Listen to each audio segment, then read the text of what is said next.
We'll do it with the claw. Ba-na-na-na-na, Inspector Gadget. Ba-na-na-na-na. Oh, fuck.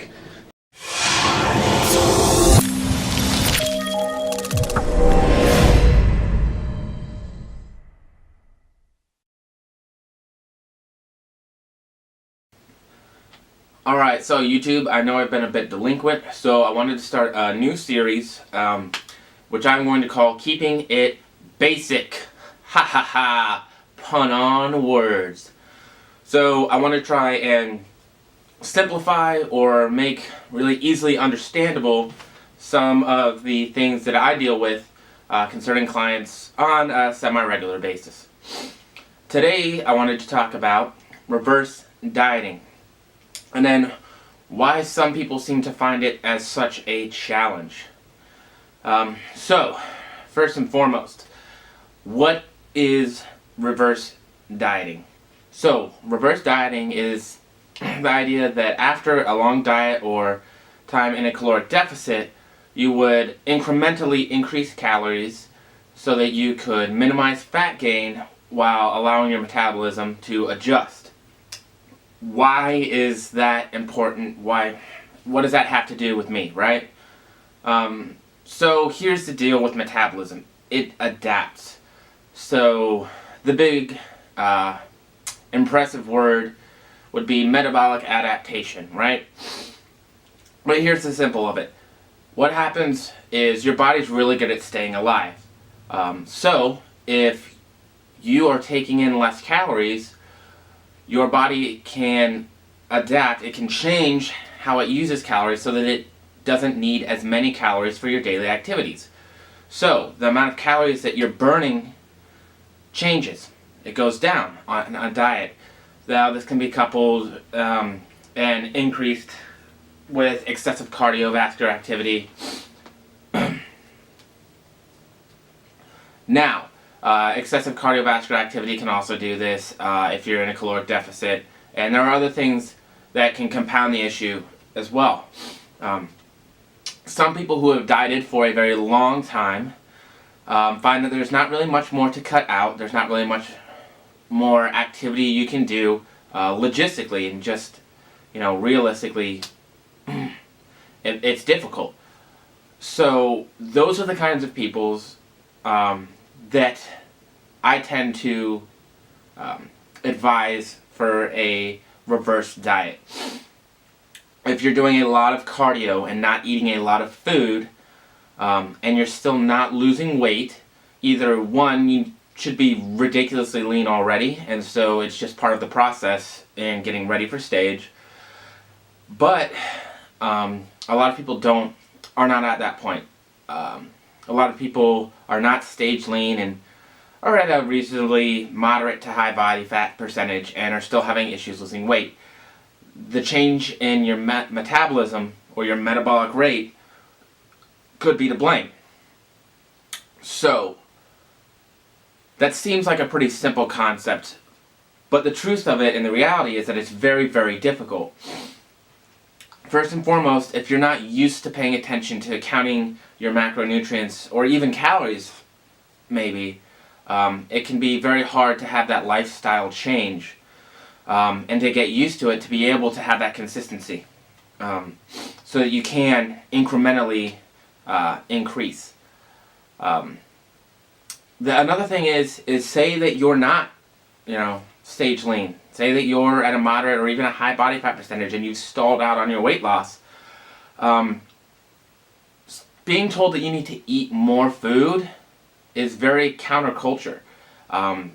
It just seems wrong to a lot of us. I know it used to seem wrong to me too. So, hey, I need to eat more food so that I can lose weight, or so that I can sustainably lose weight in the future. It's a little bit of a mind screw, It messes with you. So I think that that's a big part of why people have such difficulty. But, I've seen it work over and over and over again. And yes, you might put on a little bit more body fat, but for the amount of body fat you put on, for the increase in your calorie intake while maintaining that weight, it definitely, outweighs it. So, again, why is that important? Say that I'm eating 1,200 calories a day. I'm doing 5 sessions of cardio a week, and I'm not losing weight. What can I possibly do to increase my caloric deficit, the amount of calories I burn, and lose weight? Well, it's going to be very, very difficult. Now, say I take 6 months off from dieting. So what do?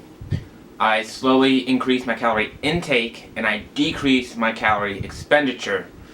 I get to the point where I'm maintaining my body weight. I've put on a little bit of fat, maybe say 5 pounds, for example.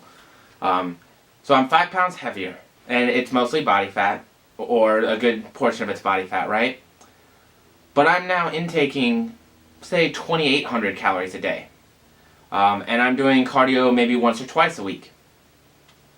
So now I have a much larger pool of calories that I can cut from in my diet, and a lot more cardio that I can utilize as a tool to increase my calorie expenditure as well.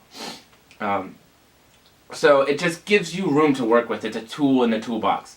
It is a long-term tool. It doesn't necessarily feel great while you're doing it. It's definitely difficult. It's difficult to keep everything reined in and have that controlled increase, and to adhere to that. It can be very difficult. However, if you keep your eyes on a long-term goal, it becomes a little bit easier. So, those are just a couple of thoughts on reverse dieting, sort of why it might be helpful to you, how it could help you, depending where your situation is. And that's more general populist. Now, for those of you who have gotten out of a contest prep, say you've been stage lean, you got there, and you plan on competing again, but not for a while. So, what's the normal idea? You get really lean, and then you just go back to whatever you do in your maintenance calories, and you put on a lot of body fat, right? Well, there's a lot of hormone changes that happen when you get really, really lean. So, what you can do, and it's up to you how you want to do it, you can go back to eating maintenance calories, and everything normalizes a bit quicker, right? But you're also going to put on a lot more body fat during that time, because, like I said earlier, your body is built to survive. It is going to say, well, I've been starved for a while, so what am I going to do? I'm going to put on body fat because that's what I'm going to expect is going to happen in the future. That way, if it happens again, I've adapted to where I can deal with the situation. Or you can reverse diet, slowly add back in calories. It will take you a little bit longer to get back to a normal state where you feel good. However, you will put on less body fat during that time. So, if you're planning on competing again, why is that important? Well, the less body fat that you have, the easier it is to get ready for the next contest. And the leaner you'll be able to get. If I'm at 8% body fat, just throwing out an example here, right?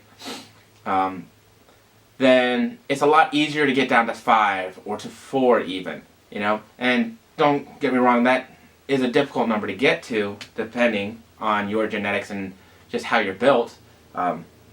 And what you choose you might want to do to help you out with that.